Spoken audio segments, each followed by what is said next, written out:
तो यार आप अपने पीआर के लिए अप्लाई कर रहे हो बट आपका जो वर्क एक्सपीरियंस है उसमें गैप है, लाइक आप कुछ लीव पे थे या आप एक जॉब से दूसरी जॉब पे गए और उसमें बीच में 6-7 महीने का गैप है, या आप सेबेटिकल लीव पे थे, तो कैसे आप अपने उस गैप को एक्सप्लेन करोगे आईआरसीसी ऑफिसर को जिससे वो आपका जेन्युइन लगे, ऑनेस्ट लगे और आपकी पीआर की एप्लीकेशन रिजेक्ट ना हो। तो इस वीडियो में हम आपको डिटेल में लेटर ऑफ एक्सप्लेनेशन भी दिखाऊंगा और पूरा एक्सप्लेन भी करूंगा यार। तो मैं अपनी पुरानी वीडियोस में ऑलरेडी डिस्कस कर चुका हूँ सम सिनेरियोज, लाइक अगर आपके पास मिसिंग, लाइक आपके पास रेफरेंस लेटर ही नहीं है, आपके लाइक जो एम्प्लॉयर है उसने रेफरेंस लेटर देने से मना कर दिया, या अगर रेफरेंस लेटर दिया है उसमें जॉब्स और ड्यूटीज मैच नहीं कर रही या कुछ मिसिंग है, या जिस कंपनी में आप काम करते थे वही बंद हो गई है, या आप भाई फ्रीलांसिंग या सेल्फ एम्प्लॉयड थे, तो उन सब केसेस में आपको क्या लेटर ऑफ एक्सप्लेनेशन देने, क्या सब कुछ करना है, वो मैं पुरानी वीडियोस में बता चुका हूँ। अगर आपका वैसे कोई सिनेरियो मैच हो रहा है तो आप जाके देख सकते हो। तो बिना देर करे यार करते हैं इस वीडियो को start. Audio Jungle. Hello everyone, welcome back to my channel. I hope you guys are doing well. So भाई आज की वीडियो में बताने वाला हूँ, अगर आपके वर्क एक्सपीरियंस में गैप है, चाहे आप सेबेटिकल लीव पे थे, चाहे आपका एक जॉब से दूसरी जॉब के बीच में कुछ गैप है, कोई भी रीजन हो सकता है कि या तो आप स्टडी कर रहे होंगे, लेट्स से आप ट्रैवलिंग कर रहे हो, या आप अपनी अप स्केलिंग लाइक स्किल्स को इम्प्रूव कर रहे हो, जॉब ढूंढ रहे थे, कोई भी सिनेरियो है भाई, हम इस वीडियो में डिस्कस करने वाले हैं कि आपको कैसे लेटर ऑफ एक्सप्लेनेशन लिखना है, क्या लेटर ऑफ एक्सप्लेनेशन लिखना है, क्या डॉक्यूमेंट्स अटैच करने हैं और क्या मिस्टेक्स को अवॉइड करना है। तो आईआरसीसी का जो कंसर्न होता है ना, वो ये नहीं होता कि भाई आपके वर्क एक्सपीरियंस में कुछ गैप है, बट वो ये देखना चाहते हैं कि वो गैप किस रीजन की वजह से है यार, कि उस गैप में आप कुछ अपना हाइड तो नहीं कर रहे हो जिससे आपकी एलिजिबिलिटी अफेक्ट हो जाए पीआर की। तो जो आपकी स्किल्स हैं वो कनाडा के पीआर के लिए अभी भी लाइक इंटैक्ट है। सो कुछ मैं आपको सिनेरियो बता देता हूँ क्या क्या सिनेरियो हो सकते हैं जिसमें आपने गैप लिया हो सकता है, जो आप गैप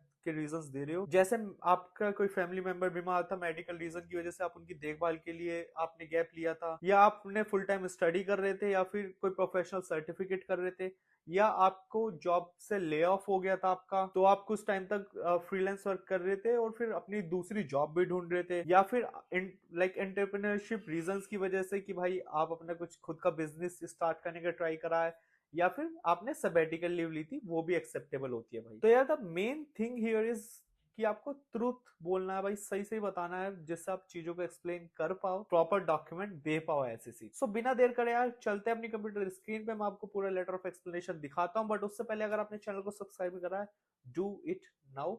एंड मैंने व्हाट्सएप का ग्रुप भी बना रखा फॉर पीआर एप्लीकेंट्स, तो अगर आपको चाहिए कि भाई ग्रुप में आपको भी ऐड होना है तो भाई कमेंट सेक्शन में बता देना, I will share the link with you. So चलते हैं अपनी कंप्यूटर स्क्रीन पे। सो भाई ये हमारा हो गया लेटर ऑफ एक्सप्लेनेशन।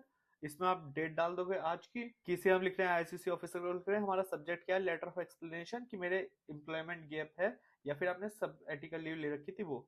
अब डियर आईसीसी ऑफिसर, मैं ये लेटर ऑफ एक्सप्लेनेशन लिख रहा हूँ ये बताने के लिए कि भाई मेरे ने कुछ एम्प्लॉयमेंट गैप था बीच में, सबैटिकल था, जो भी था वो आप बता दोगे उसमें, और शॉर्ट कैरियर ब्रेक था इन माय वर्क हिस्ट्री, किस डेट से किस डेट के लिए था। अब मैं वो अपना गैप एक्सप्लेन कर रहा हूँ कि भाई इस डेट से इस डेट के लिए मैं किसी भी जगह पे फुल टाइम एम्प्लॉय काम नहीं कर रहा था, क्योंकि मैंने प्लान सबैटिकल लीव ली थी।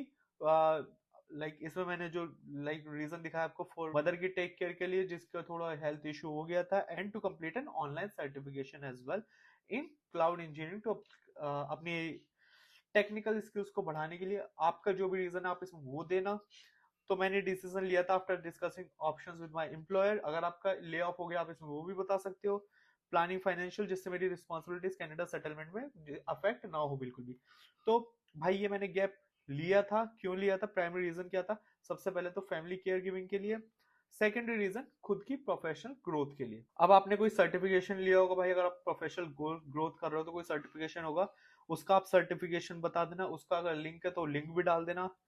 अब क्या क्या स्टेप्स लिए थे while I was on sabbatical leave to remain professionally active.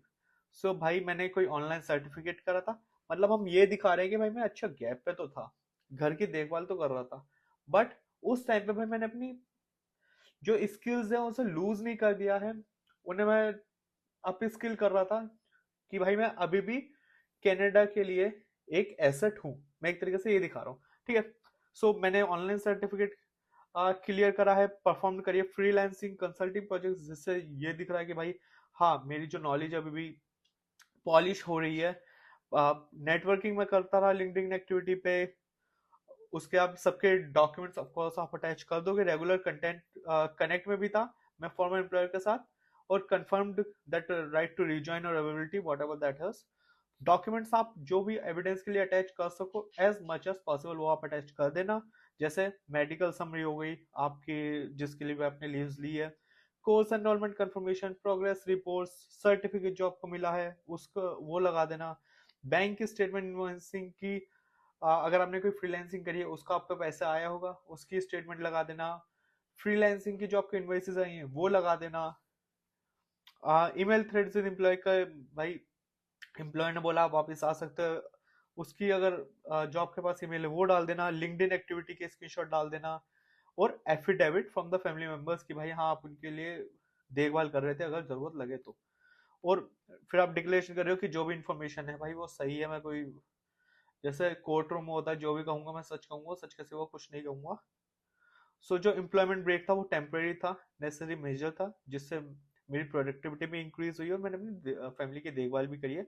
मेरा जो वर्क एक्सपीरियंस है इसके पहले और इसके बाद मीट कर रहा है रिक्वायरमेंट्स को। I claimed in my application कि लेट्स सपोज अब मैं जो अप्लाई कर रहा हूँ पीआर, वो tier 2 as a software developer कर रहा हूँ, तो भाई इस गैप के बाद भी मेरी जो नॉलेज है वो खत्म नहीं हुई है, अभी भी मैं अकॉर्डिंग कर सकता हूँ ऐसा। मैं आईसीसी को बोलता हूँ कि एक्सेप्ट कर ले ये सब डॉक्यूमेंट्स। इसके बाद भी अगर आपको कोई रिक्वायरमेंट है please reach out to me, I can provide you further information. Thank you for time and consideration, sincerely your name, email ID, UCI number.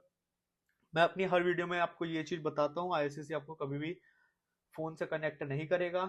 अगर आपको कोई भी कॉल आ रही है then it means it's a fake call, scam call. तो भाई अब आपने लेटर ऑफ एक्सप्लेनेशन डाल दिया, आपको इसमें सारे डॉक्यूमेंट्स जितने ज्यादा से ज्यादा आप अटैच कर पाओ ना वो डॉक्यूमेंट्स अटैच कर देना। चाहे भाई आपके like let's say medical notes हो गए, हॉस्पिटल के बिल हो गए, डॉक्टर का लेटर हो गया कि आप केयर गिविंग कर रहे हो, अगर जो आपने सर्टिफिकेशन करा है उसका enrolment certification, progress report, freelancing करिए तो उसकी स्टेटमेंट, बैंक स्टेटमेंट, सब कुछ दिखाना है A to Z। एम्प्लॉयर से आपकी बातचीत चल रही है कि आप रिजाइन कर सकते हो उसके स्क्रीनशॉट्स, ईमेल थ्रेड्स, ईमेल की कॉपी, सब कुछ दिखा दो भाई। ये दिखा दो भाई हाँ भाई तुमसे तगड़ा बंदा कोई नहीं है मार्केट में। अब मैं आपको इसके कुछ रियल लाइफ एग्जांपल भी बताता हूँ जो मैंने इधर उधर रेडिट पे देखे थे। कि जैसे एक टीचर ने जिसने 9 मंथ की सबैटिकल लीव ली थी to complete her MEd submit, उन्होंने अपना एनरोलमेंट और थीसिस सबमिशन प्रूफ दिखा दिया था और आईएसएस ने उसे एक्सेप्ट कर लिया था बिना किसी इशू के। सेकंड, एक डेवलपर जिसने केयर गिविंग के लिए प्लस ऑनलाइन कोर्सेज के लिए लीव्स ली थी, उसने डॉक्टर का नोट और कोर्स का सर्टिफिकेट दिखा दिया, आईएससी ने उसे भी एक्सेप्ट कर लिया without any follow up question. So ये रियल लाइफ एग्जांपल बता रहा हूँ मैं आपको। कॉमन मिस्टेक्स या लोग इसमें क्या करते हैं कि भाई जो रीजन देते हैं ना बहुत ज्यादा वेग दे देते हैं, एक्सप्लेन नहीं करते चीजों को। कि भाई मैंने स्लेस सपोज कि भाई मैंने डॉक्यूमेंट में बोल दिया I took the leave for 6 month for my personal reason. भाई अगर आप आईएससी को कोई चीज बता रहे हो कुछ भी पर्सनल नहीं है, उन्हें चीजें एक्सप्लेन करो। सो यार यही था इस वीडियो में, आई होप कि आपको इसमें बिल्कुल क्लियर होगा। इसके बाद भी अगर आपको कोई डाउट है प्लीज कमेंट सेक्शन में बता देना भाई, तुम्हारा भाई बिल्कुल क्लियर कर देगा। आज की वीडियो को रखते हैं इतने ही।